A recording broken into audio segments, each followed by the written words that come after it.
This is how we would actually just lay out the skeletal remains in anatomical position so that we could actually see if we were missing any bones. And mainly when we do this, we are laying them out to do our age, sex, race, identification of any trauma. We also have animal bones.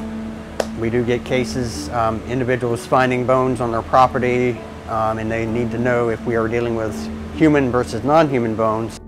I've worked with the Office of the Chief Medical Examiner for 17 years, primarily involved in investigations of unidentified and unclaimed remains, assisting forensic pathologists in doing autopsies, gathering medical records, law enforcement reports, and assisting families with funeral homes and crematories. For me, since I have my background in anthropology, I tend to go to more skeletal scenes than I would, say, a full body scene, primarily for my expertise to be able to determine what remains are human skeletal remains and versus what is not human. I think the most fulfilling portion of it is the identification part. In most respects, I think most families of missing individuals probably feel or fear that their loved one probably has passed or has died, but it's more or less having something to physically get back and actually bury or cremate to say that, yeah, we now, for 100% certain, we have our loved one back in our hands.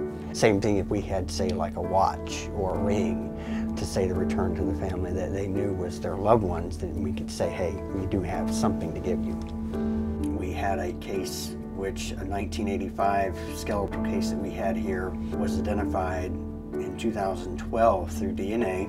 The unidentified individual's sister finally had placed her DNA into the CODIS system, and it turned out that that 1985 skeletal case that we actually got in, she actually went missing in 1975. We were able to actually return her skeletal remains to her family. They actually have some form of closure. It does kind of take a morbid sense of humor to actually work here, because if you took this seriously, you would never make it